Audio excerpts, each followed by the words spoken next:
ఏది అయినా ట్రై చెయ్యి ఆచి చికెన్ మసాలా. ఆచి చికెన్ మసాలా. ఇక్కడ ఇన్ఛార్జ్ ఉన్నారు, సిచ్యువేషన్ కూడా చూస్తూ ఉన్నారు. ఈ రోజు ఇలా జరగడాన్ని ఎలా చెప్పొచ్చు మేడం?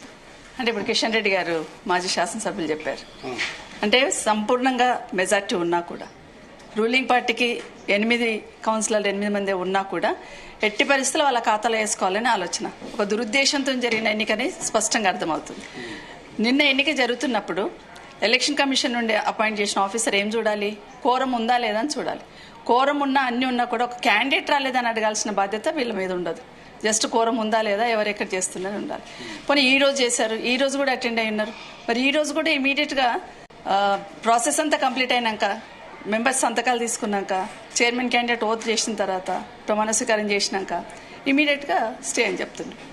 స్టిల్ ఇప్పటికి ఉదయం నుండి ఇక్కడ కూర్చున్నాం, ఇప్పటి వరకు కూడా స్టే ఏమని వచ్చిందంటే ఎవరు చెప్పరు. కలెక్టర్ గారిని అడుగుతున్నాం, కింది స్థాయి ఉన్న వాళ్ళని అడుగుతున్నాం, అసలు ఏమని వచ్చింది, అసలు ఏమని ఇచ్చారు స్టే? దేనికోసం? ఎలక్షన్ ఆపమని ఇచ్చారా, లేకపోతే క్యాండిడేట్ని మా దగ్గరకు చూపించండి అని ఇచ్చారా? ఈ 2 రకాల ఏది ఇచ్చారని మాత్రం చెప్పారు. డాట్లు పెట్టి ఎట్టి పరిస్థితులలో ప్రభుత్వం అడ్డదారినో దొడ్డిదారినో ఏదో విధంగా వాళ్ళ ఖాతాలో వేసుకోవాలనే ప్రయత్నమే తప్పిస్తే ప్రజలు ఇచ్చిన తీర్పును గౌరవించాలనే ఆలోచన ఈ ప్రభుత్వానికి లేదని స్పష్టంగా అర్థమవుతా ఉంది. ఓవరాల్గా గ్రామీణ ప్రాంతాలలో ఫెయిల్ అయి ఉన్నాం కాబట్టి పట్టణ ప్రాంతాలలో కూడా ఫెయిల్ కాకుండా ఉండాలంటే ఇది అది ఎవరు వచ్చినా కూడా ఇండిపెండెంట్లా కానివ్వండి, వేరే పార్టీలను ఎవరైనా కానివ్వండి, మన కోటాలో వేసేసుకొని మన ఖాతాలో వేసుకోవాలనే ఆలోచన ఉంది తప్పిస్తే ప్రజలు ఇచ్చిన తీర్పును గౌరవించాలనే ఆలోచన ఈ ప్రభుత్వానికి లేనట్టుంది.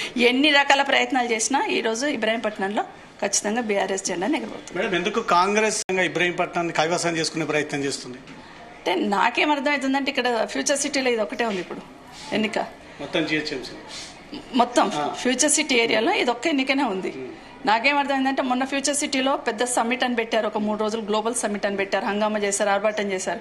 ఆ సరౌండింగ్ ఉన్న గ్రామ పంచాయతీలన్నీ మేమే గెలిచినాం, అంత హంగామా చేసిన.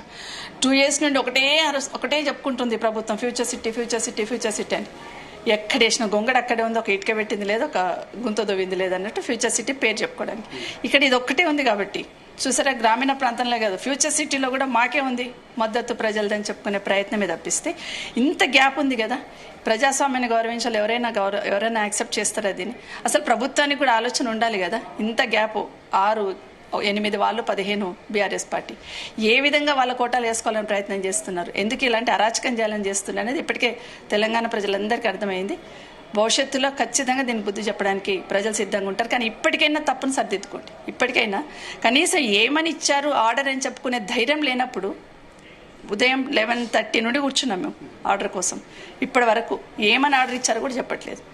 ఇది ఎలక్షన్ కమిషన్ గారు ఇప్పుడే అంటే మాకు ఏమర్థమవుతుందంటే అసలు ఇక్కడున్న రిటర్నింగ్ ఆఫీసర్లు ఎలక్షన్ కమిషన్ కంట్రోల్లో పనిచేస్తున్నారా, లేకపోతే ప్రభుత్వం కంట్రోల్లో పనిచేస్తున్నారా అర్థం కావట్లేదు. ఎలక్షన్ కమిషన్ నమ్ముకొని మేమందరం కూడా ఎన్నికలలో వారి గురించి ఆలోచిస్తుంటాం. కానీ ఇక్కడ ఏం జరుగుతుంది? కింద ఎన్నికలు అట్లాగే జరిగినాయి, ఇప్పుడు ఇక్కడికి వచ్చేసరికి ఇక్కడ కూడా ఎన్నికలు కూడా అలాగే చేసే ప్రయత్నం చేస్తున్నారు.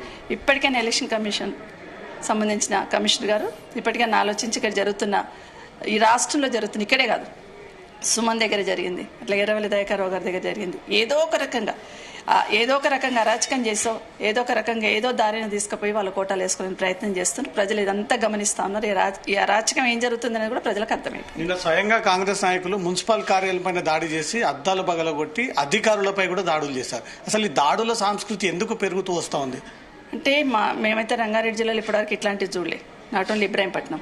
నిన్న ఎవరికైనా సామాన్యుడికి చూసినా కూడా అక్కడ ఎలక్షన్ జరుగుతున్నప్పుడు ఎలక్షన్ హాల్లోకి క్యాండిడేట్స్ తప్ప వేరే వాళ్ళు వెళ్ళరు. మరి నిన్న వీళ్ళ ఫ్యామిలీ మెంబర్స్ ఎట్లా వెళ్ళారు లోపలికి? ఎవరు అలౌ చేశారు? ఏ పోలీస్ అధికారి లోపలికి అలౌ చేశారు? అక్కడ ఉన్న రిటర్నింగ్ ఆఫీసర్ ఎట్లా అలౌ చేశారు? మరి రిటర్నింగ్ ఆఫీసర్ అక్కడ ఉన్న పోలీస్ ఆఫీసర్ మీద యాక్షన్ తీసుకోవాలి కదా, ఎట్లా పంపించారు లోపలికి అని. ఇదంతా జరుగుతుందంటే పైన ప్రభుత్వం ఆ విధంగా సపోర్ట్ చేయమన్నది కాబట్టి అధికారులు ఆ విధంగా చేస్తున్నారని అర్థమవుతుంది. ఇప్పటికైనా సర్దిద్దుకోమని కోరుతున్నాం. రైట్.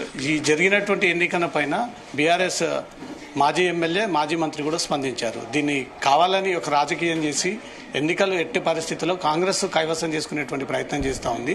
కావాలని అభ్యర్థులని భయభ్రాంతులకు గురి చేసి బెదిరించి మళ్లీ వాళ్ళ పార్టీ వైపు తిప్పుకునేటువంటి ప్రయత్నాలు చేస్తూ ఉంది.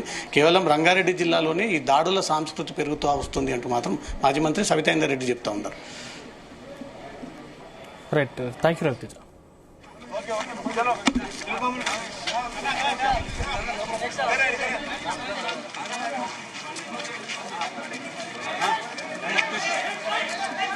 మధ్యలోనా సికందర్ మన రంజిత్